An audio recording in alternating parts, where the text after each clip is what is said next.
My name is Rich Stearns. This is Dick Stearns. And Dick's a starboat sailor, tartan 10 sailor, national and world champion in both those. Sailed all kinds of boats. But one of the things he's done that you will never do is sail in Cuba before Fidel Castro.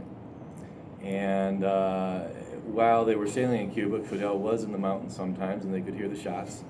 And they would go to palaces because in those days the starboats actually had kings of countries that were sailing them. So you were saying it's the king, and he was the sailmaker to the kings of those countries. But one of the most interesting things is how they treated sailors back then, and that's what we want Dick to talk about today, when you came into the dock. Well, this yacht club down in Havana was absolutely gorgeous. It was something like I have never seen, and fortunately, while I was playing with sailboats, I got around the world pretty good. And when we went to Tokyo, for instance, for the Olympics, the Japanese were going to have the finest yacht club in the world. They were dead set on making it the best. And they all thought it was the best there. But they hadn't been to the Havana Yacht Club, which was the best by far.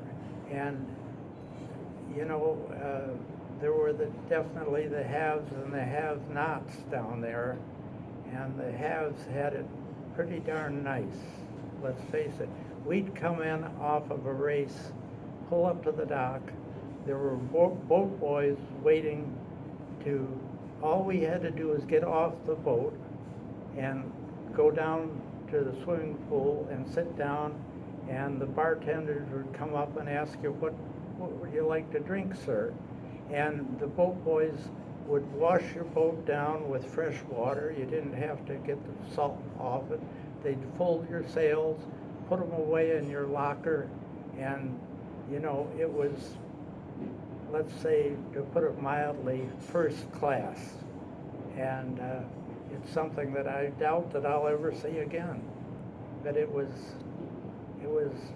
you know, you accepted it as just the way it was down there, but, you know, it was about to change because we went to the party, a party at the palace, and they had guards up on the roof with machine guns and so forth, because it was only in about 4 or 5 months when Batista would be overthrown by Castro, and that was history.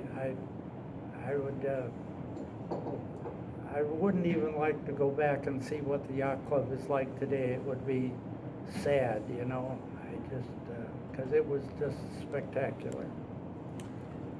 What were some of the amenities at the yacht club that there was? I mean, there were massages. They had massages. They had spare rooms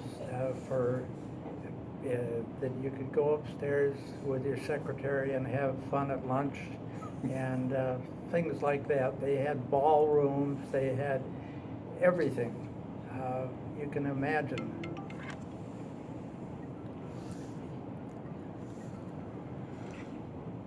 Let's say if it's over, but thank you very much.